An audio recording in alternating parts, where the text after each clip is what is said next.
Hello students, welcome to Jaspal classes. आज हम करने जा रहे हैं अर्थशास्त्र का पार्ट दूसरा, संसाधन के रूप में लोग। पार्ट फर्स्ट में आपने हमारी अगर वीडियो देखी है नहीं तो आप देख लीजिएगा। उसमें हमने पार्ट फर्स्ट में चैप्टर के कीवर्ड्स समझाया था सारे और एक अंक वाले प्रश्न कराए थे। अब पार्ट टू है हमारा इस चैप्टर का, तो इसमें हम करवाएंगे आपको लघु दीर्घ प्रश्न। इसमें 3 और 5 अंक वाले दोनों प्रश्न आएंगे।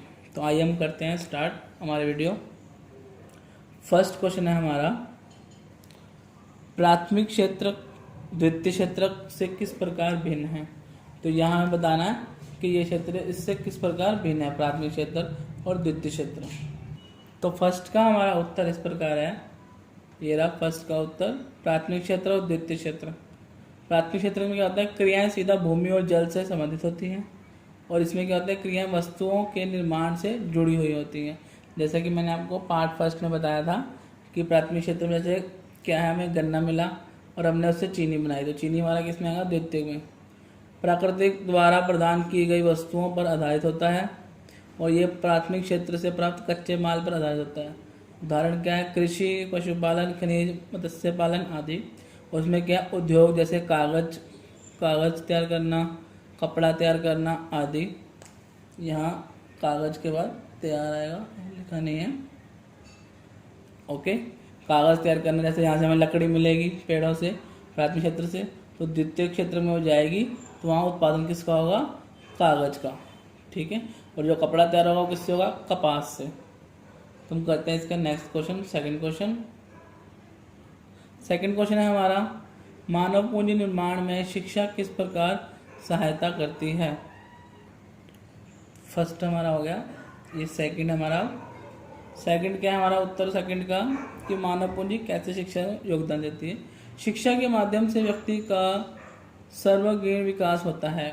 शिक्षा इम्पोर्टेंट है आज के दौर में, जिसके द्वारा वह ज्ञान और कौशल में निपुण हो जाता है। दूसरा, शिक्षा मानव को इस योग्य बनाती है कि वह अच्छी नौकरी या पेशा तथा अच्छी आय प्राप्त कर सके, इनकम प्राप्त कर सके अच्छी शिक्षा के माध्यम से। शिक्षा मानव के लिए क्षेत्रों का विस्तार करती है तथा नई दिशाएं देती है। तो इसलिए आजकल शिक्षा बहुत ही इम्पोर्टेंट है हर फील्ड में। थर्ड क्वेश्चन है हमारा, सेकंड हो गया, थर्ड है हमारा, क्या शिक्षा की भांति स्वास्थ्य भी मानव पूंजी के निर्माण के प्रभावित करता है। जैसे शिक्षा मानव पूंजी को प्रभावित करती है, स्वास्थ्य भी तो करता है। अगर व्यक्ति शिक्षित है, अगर स्वास्थ्य नहीं है, तो वो क्या व्यवहार करेगा, मानव पूंजी का निर्माण कैसे होगा। तो इसको हमें स्पष्ट करना है, आइए देखें। थर्ड का हमारा आंसर है यहाँ से। फर्स्ट पॉइंट है इसका, स्वास्थ्य अपना कल्याण करने का एक आवश्यक आधार है। अस्वस्थ लोग किसी भी संगठन के लिए बोझ बन जाते हैं। यानी कि कोई संगठन है जहाँ पे कोई काम होना है, ऑफिस ही है, अगर वह अस्वस्थ लोग कोई काम कर रहे हैं तो वो क्या फ़ायदा करवाएगा कंपनी को, इसलिए ये कहा गया है इसमें। सेकंड पॉइंट हमारा, स्वस्थ व्यक्ति अधिक काम, अधिक उत्पादन और अधिक आय सर्जन का प्रतीक है। यानी कि वो अधिक उत्पादन कर सकता है, अधिक काम भी कर सकता है और अधिक इनकम भी बढ़ा सकता है। थर्ड, स्वस्थ व्यक्ति ही अच्छा उत्पादक होता है, उस अर्थव्यवस्था के विकास में सहायक होता है। अर्थव्यवस्था का जो विकास है वो स्वस्थ व्यक्ति द्वारा ही होता है, क्योंकि उत्पादक अच्छा होगा तो हमारे अर्थव्यवस्था का जो विकास होगा, ग्रोथ होगा, वो अच्छी होगी, ओके। फोर्थ क्वेश्चन पे चलते हैं हम। फोर्थ क्वेश्चन है हमारा, सर्व शिक्षा अभियान से आप क्या अभिप्राय है। इसी सर्व शिक्षा अभियान के बारे में बताना है। जैसे कि मैंने आपको इसमें बताया था, 6 साल 14 साल बच्चों के लिए इसमें मुफ्त शिक्षा दी जाती है। आइए हम इसको देखते हैं एक बार। तो फोर्थ क्वेश्चन है हमारा, का आंसर क्या है, ये सर्व शिक्षा अभियान 6 से 14 वर्ष आयु वर्ग के सभी स्कूल बच्चों को वर्ष 2010 तक प्राथमिक शिक्षा प्रदान करने की दिशा में एक महत्वपूर्ण कदम चलाया था। कब चलाया गया था, 2010 में। इसमें क्या था कि 6 साल से लेकर 14 वर्ष तक के बच्चों को मुफ्त शिक्षा दी जाएगी सभी स्कूलों में, सरकारी स्कूलों में, ओके। फिफ्थ क्वेश्चन देखते हैं अगला। फिफ्थ क्वेश्चन है हमारा, मानव पूंजी निर्माण से क्या अभिप्राय है। तो फिफ्थ का आंसर क्या है हमारा, फर्स्ट पॉइंट है इसका, जब विज्ञान मानव संसाधन को और अधिक शिक्षा तथा स्वास्थ्य द्वारा विकसित किया जाता है उसे क्या कहते हैं, मानव पूंजी निर्माण। और यह भौतिक पूंजी निर्माण की भांति देश की उत्पादक शक्ति में वृद्धि करता है, जिससे देश की उत्पादन बढ़ता है। तो ये हमारा 5th क्वेश्चन भी क्लियर हुआ। 6th क्वेश्चन क्या है उसकी ओर बढ़ते हैं। 6th है हमारा, राष्ट्रीय नीति का क्या लक्ष्य है। ये भी हमारा सेम क्वेश्चन कीवर्ड्स में आया था, जहाँ मैंने आपको पढ़ाया था। अगर आपने मेरा पार्ट 1 देखा हो, मैं आपको पार्ट 1 की वीडियो इस वीडियो के डिस्क्रिप्शन में लिंक डाल दूंगा, आप वहाँ जाकर भी देख सकते हैं।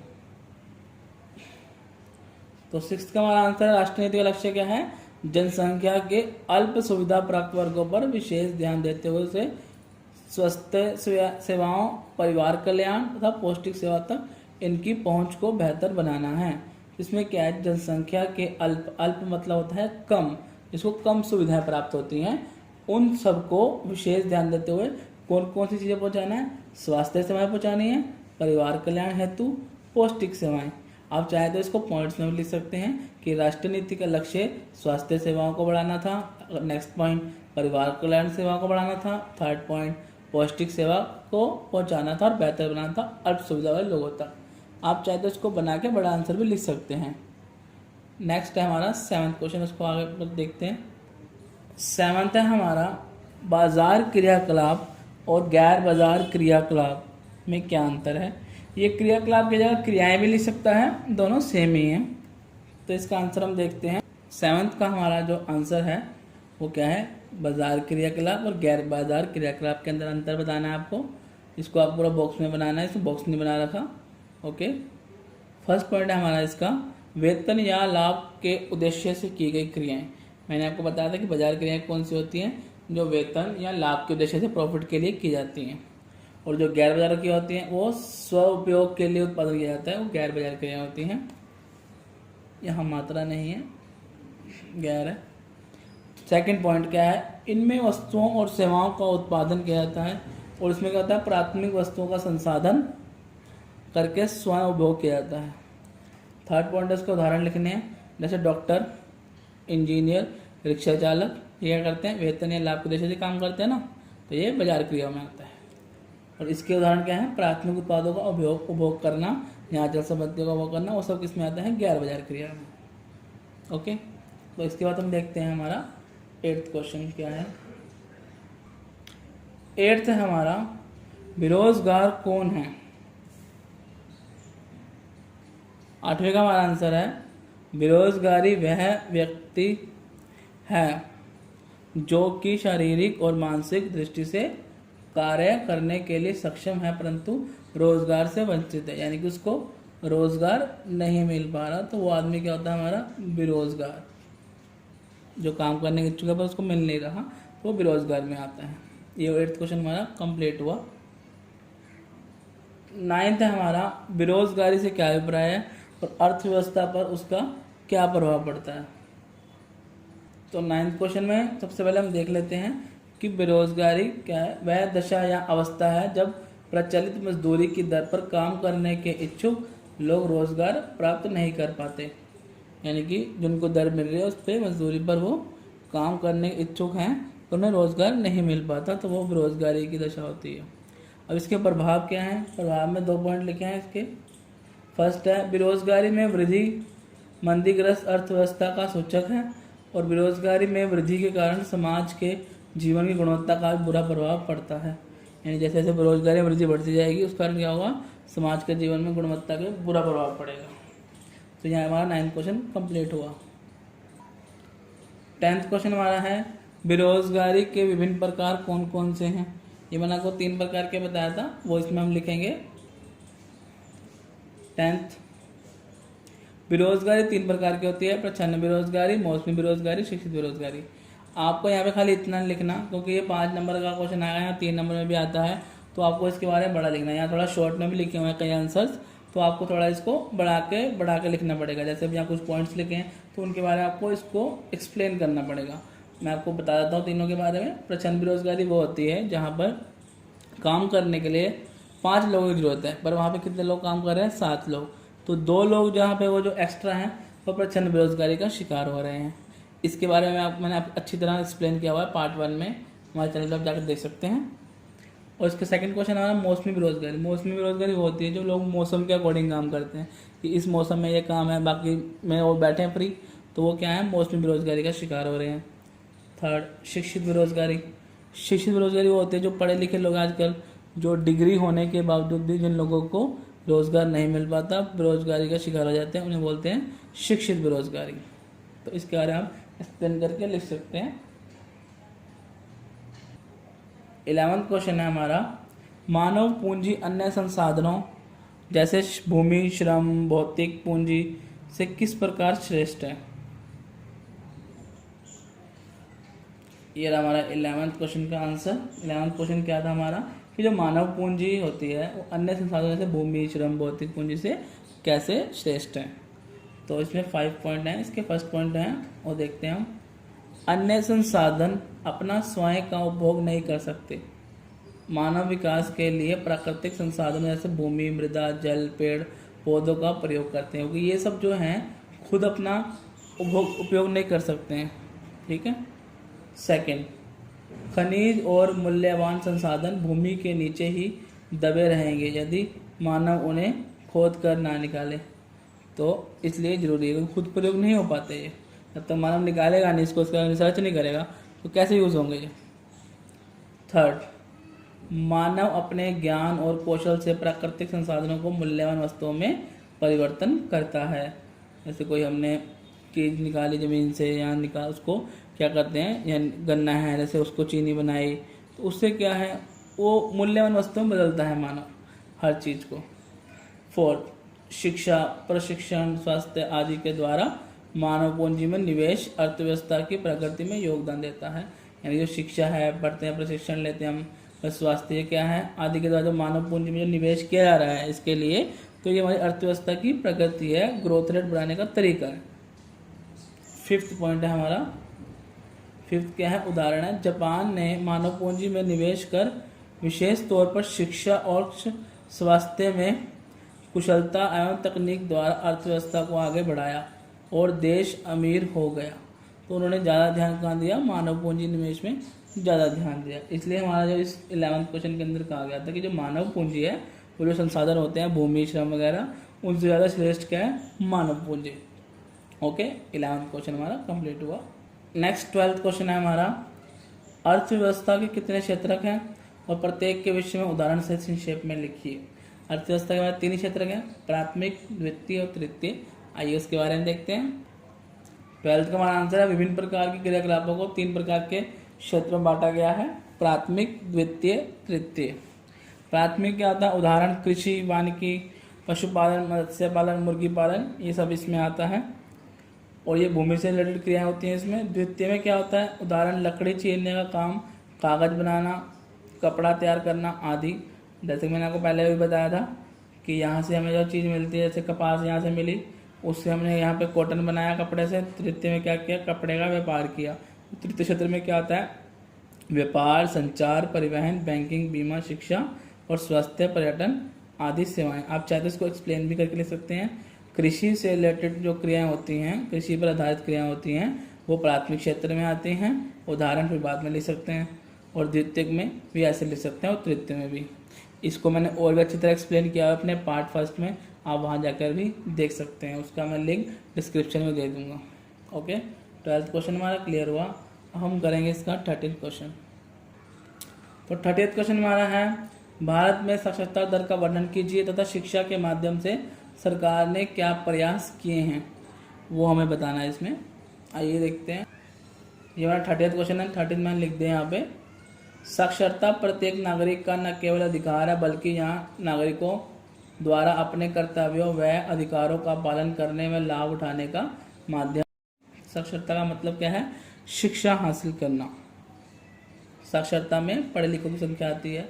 जनगणना 2011 के अनुसार भारत की कुल साक्षरता दर कितनी थी, 74.04% हो गई है, जिसमें पुरुषों की साक्षरता दर कितनी है, 82.14 प्रतिशत तथा महिलाओं की साक्षरता दर कितनी है, 65.46% हो गई है। ठीक है, जिसमें ये सारे पढ़े लिखे लोगों की संख्या आई है कि मेल कितने पढ़े हैं और फीमेल कितने पढ़े हैं। अब सरकार द्वारा कौन से कदम उठाए गए हैं इसके दिशा में, प्राथमिक शिक्षा प्रदान करने की दिशा में सर्व शिक्षा अभियान चलाया गया है, जिसमें 6 से 14 साल के बच्चों को मुफ्त शिक्षा मिलती है। सेकंड है, प्राथमिक शिक्षा में नामांकन बढ़ाने के लिए सेतु पाठ्यक्रम स्कूल लोटो शिविर प्रारंभ किए गए हैं।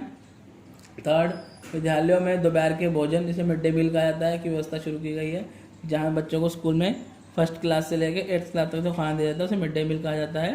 दोपहर के भोजन को वो किया जाता है ताकि बच्चे शिक्षा की ओर और बढ़े। ठीक है, अब हम करते हैं इसका 40th क्वेश्चन। 40th क्वेश्चन है हमारा इसका, शिक्षित बेरोजगारी भारत के लिए किस प्रकार एक चुनौती बन गई है? क्या आप कोई समाधान सुझा सकते हैं? शिक्षित बेरोजगारी क्या होती है? जिसमें लोग पढ़े लिखे हैं, डिग्री होल्डर हैं, उनको फिर भी जॉब नहीं मिल रही, तो उसके बारे में हम इसमें करेंगे। ये यहाँ से हमारा 40th क्वेश्चन का आंसर। प्राथमिक तथा द्वितीय क्षेत्र में विकास की गुंजाइश है। अधिकांशतः शिक्षित लोग तृतीय सेवाओं की ओर आकर्षित होते हैं। तृतीय क्षेत्र में सेवाएं आती हैं, उसमें आते हैं शिक्षित लोग। जहाँ नौकरियां सीमित हैं आजकल, शिक्षित युवक डिग्रियां होते हुए भी बेरोजगार हैं। डिग्री तो है पर वर्क नहीं है, काम नहीं मिल पा रहा। विदेशों में नौकरी पाने वाले इच्छुक युवकों के पास इतनी सुविधाएं नहीं हैं कि वे विदेश जा सकें। अतः यह समस्या भारत के लिए जटिल होती जा रही है, यानी मुश्किल होती जा रही है। तो इसके उपाय हम क्या सुझा सकते हैं? फर्स्ट, स्कूलों और कॉलेजों में व्यावसायिक विषयों को पढ़ाने लिखने की व्यवस्था शुरू की जा सकती है ताकि वे अपना काम शुरू कर सकें। यानी कि स्कूलों में भी ऐसी क्रियाएं व्यवसाय की जो करवाई जाए ताकि हम 12th पास करने के बाद भी स्कूल से उसके अपना खुद का व्यवसाय कर सकें, नौकरी ना ढूंढनी पड़े हमें। सेकंड, औद्योगिक प्रशिक्षक केंद्र IIT खोले जाएं ताकि पढ़े लिखे विद्यार्थियों का वहाँ किसी व्यवसाय संबंधी ट्रेनिंग दी जा सके और फिर वह चाहे नौकरी प्राप्त करे ना करे अपना काम खोल सकते हैं। तो ये सब किया जाए जिससे कि जो शिक्षित लोग हैं वो भी बेरोजगार ना हो। ओके, तो ये हमारा 40th क्वेश्चन हो गया। अब हम करेंगे इसका 50th क्वेश्चन। 50th हमारा लास्ट क्वेश्चन क्या है? भारत में बेरोजगारी के कारण लिखिए और बेरोजगारी दूर करने के कुछ उपाय लिखिए। तो इसको देखते हैं। तो 50th क्वेश्चन का हमारा आंसर है, भारत में बेरोजगारी के कारण क्या है? बढ़ती जनसंख्या बढ़ती जा रही है। जितनी ज़्यादा संख्या होगी उतने ही लोग को काम नहीं मिलेगा, उतने ही लोग क्या हो जाएंगे? बेरोजगार। सेकंड, कृषि क्षेत्र में विकास की धीमी गति। आजकल कृषि क्षेत्र में जो विकास की गति वो धीमी होती जा रही है। ज़्यादातर लोग तृतीय क्षेत्र में जाते जा रहे हैं, इसलिए बेरोजगारी बढ़ती जा रही है। हर किसी को नौकरी चाहिए, कोई कृषि करके राजी नहीं। थर्ड, औद्योगिक और सेवा क्षेत्र सीमित हैं। औद्योगिक क्षेत्र हैं जो सेवा क्षेत्र है वो क्या है? सीमित है। इस कारण भी लोगों को नई नौकरियां मिल पाती, इसलिए लोग बेरोजगारी का शिकार हो जाते हैं। फोर्थ क्वेश्चन, शिक्षा पद्धति व्यवहारिक नहीं है, उसके कारण भी लोग बेरोजगार हो रहे हैं।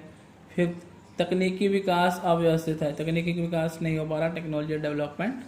सिक्स्थ, ग्रामीण लोगों का शहरों की ओर प्रस्थान। तो ये भी इसमें वो है, कोई 5 का मतलब उसमें कोई 5 पॉइंट भी लिख सकते हैं, 6 भी लिख सकते हैं। और इस क्वेश्चन के अंदर पूछा था कुछ उपाय बताओ, तो उपाय इसके ये हो सकते हैं कि जो हमने यहाँ 40th क्वेश्चन के अंदर आपको उपाय बताए थे ना, तो वो आप उपाय भी लिख सकते हैं क्योंकि ये भी बेरोजगारी का प्रकार है। और भी आप इसके बारे में लिख सकते हैं कि ये कैसे कैसे इसको दूर किया जा सकता है। ओके, तो यहाँ ये हमारा चैप्टर ख़त्म हुआ। पार्ट 2 था ये हमारा संसाधन के रूप में लोग। पार्ट 1 में इसका करवा चुका था आपको पहले, उसका लिंक मैं डिस्क्रिप्शन में डाल दूंगा।